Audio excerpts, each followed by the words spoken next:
In spite of his seemingly charmed life, beloved royal Prince Harry has experienced an undue amount of misfortune over the years.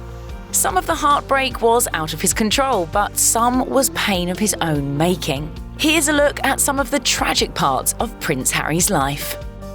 On August 31st, 1997, injuries from a car crash took the life of Prince Harry's mother, Princess Diana. Many factors are presumed to be involved in the crash, including the speed of the driver. The paparazzi was also involved in the crash. Photographers were chasing the car at the time. According to the Los Angeles Times, 3 photographers were symbolically charged €1 for their part. In the 2017 BBC documentary Diana, 7 Days, Harry admitted, "I think one of the hardest things to come to terms with is the fact that the people that chased her into the tunnel were the same people that were taking photographs of her while she was still dying on the backseat of the car." That year, he spoke to Newsweek about enduring his mother's funeral, saying, "My mother had just died and I had to walk a long way behind her coffin, surrounded by thousands of people watching me while millions more did on television. I don't think any child should be asked to do that under any circumstances." He only started speaking out about the effects that losing his mother as a young royal has had on his life as an adult. About a year before Princess Diana's death, she and Prince Charles finalized their divorce. They were on civil terms by that time, according to Express.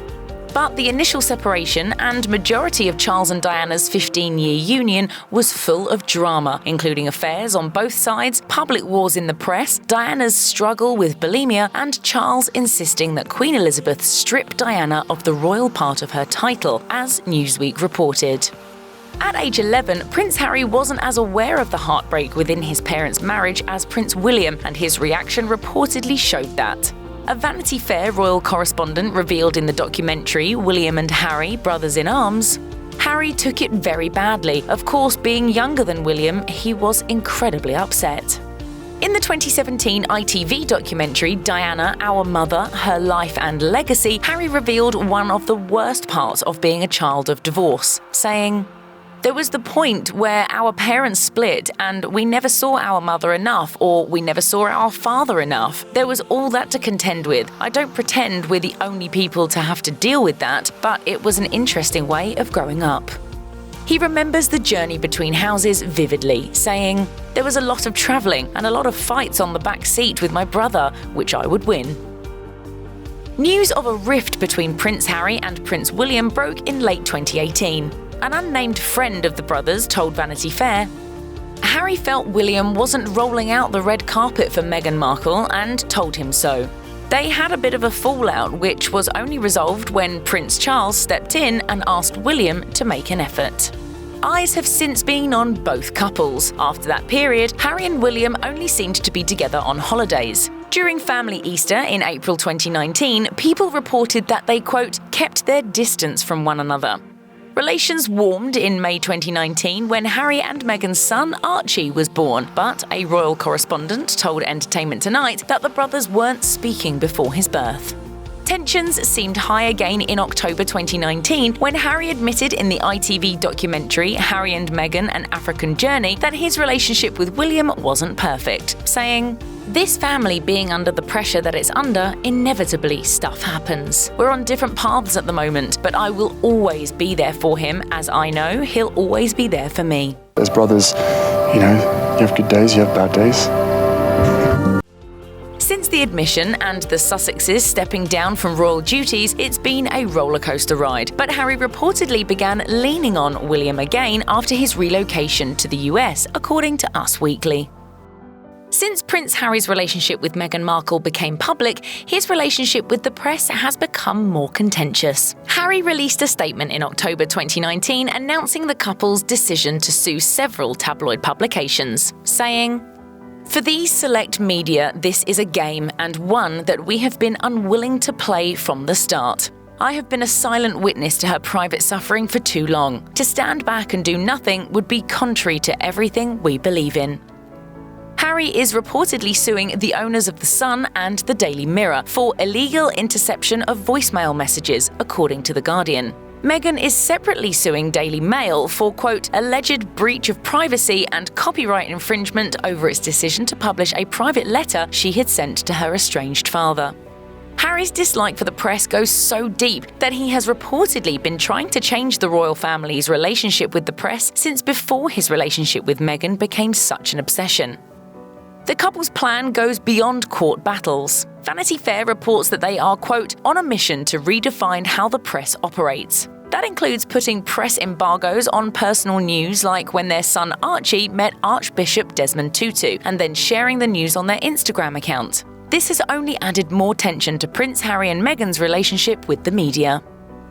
Prince Harry's problems with the press are deeper than any legal battle. He's scared to lose his wife or child in an accident like the one that took his mother's life, and he made that explicitly clear in the statement announcing the legal battle, saying, "My deepest fear is history repeating itself. I've seen what happens when someone I love is commoditized to the point that they are no longer treated or seen as a real person. I lost my mother, and now I watch my wife falling victim to the same powerful forces. There comes a point when the only thing to do is to stand up to this behavior because it destroys people and destroys lives." I will not be bullied into playing a game that killed my mum. The toll that the media attention was taking on the couple is evident in the film Harry and Meghan: An African Journey. The film's director called it the couple's biggest struggle, rightly or wrongly. In the film, Meghan admitted how difficult it's been dealing with the press, even after being warned about it. My British friend said to me, "I'm sure he's great, but you shouldn't do it because the British tabloids will destroy your life." Less than a year after the film aired, Harry and Meghan stepped down from royal duties and moved to America. Perhaps Meghan's friends were correct. I never thought that this would be easy, but I thought it would be fair. And that's the part that's really hard to reconcile. Prince Harry may have a bigger fight on his hands than tabloids where his in-laws are concerned. One of the reasons the Sussexes are suing the press is for publishing a private letter that Meghan sent to her father, Thomas Markle, begging him to stop speaking to the press and telling lies about her instead of speaking to her personally. According to The Sun, the letter reads, "Your actions have broken my heart into a million pieces." Of course, Thomas also famously pulled out of Harry and Meghan's wedding because of heart surgery or embarrassment over getting caught colluding to sell the paparazzi photos related to the wedding, according to TMZ. The Telegraph claimed that the drama with Thomas, quote, reduced both Meghan and Harry to tears.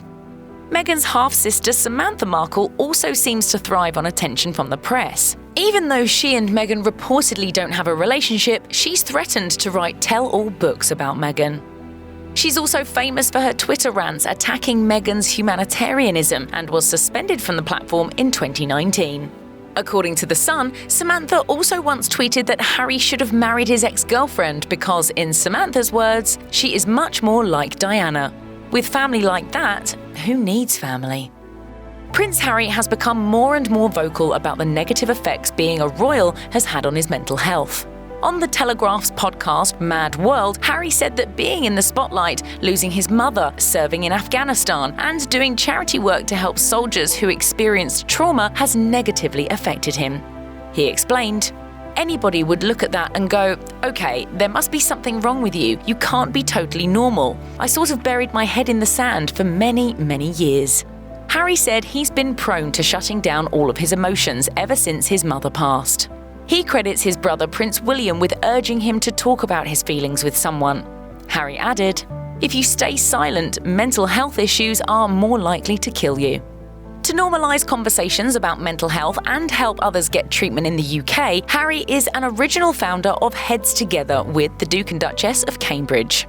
Harry said that unloading his feelings on a professional therapist has made his weekends more enjoyable. He gave an example of the trauma he had been holding inside in the ITV documentary Diana, Our Mother, saying, "The first time I cried was at the funeral on the island, and since then, maybe once. There's a lot of grief that still needs to be let out." When Prince Harry stepped down from his royal duties in March 2020, he also had to give up 3 military titles: Captain General of the Royal Marines, Honorary Air Force Commandant of the Royal Air Force Base Honington, and Honorary Commodore-in-Chief of the Royal Naval Command's Small Ships and Diving. He's not permitted to hold these titles as they constitute official duties, according to ITV. Harry has taken great pride in serving his country, his titles, and the work he's done for veterans, particularly founding the Invictus Games, which he will still run.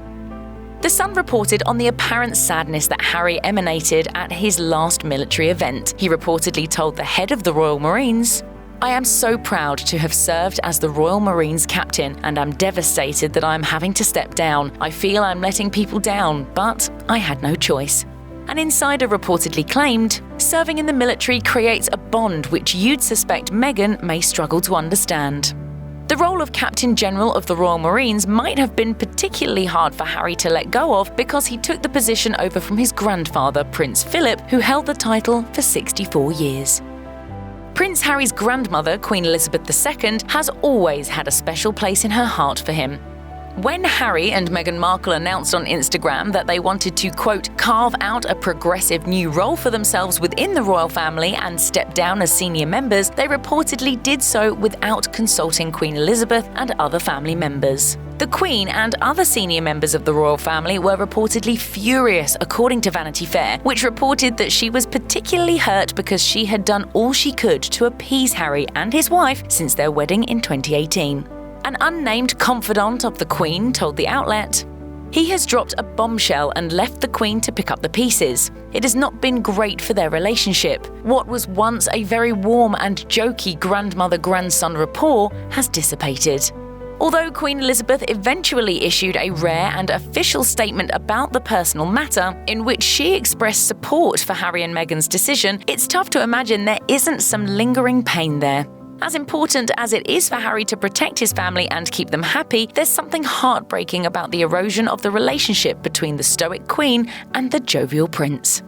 Check out one of our newest videos right here. Plus, even more Nicki Swift videos about your favourite celebs are coming soon. Subscribe to our YouTube channel and hit the bell so you don't miss a single one.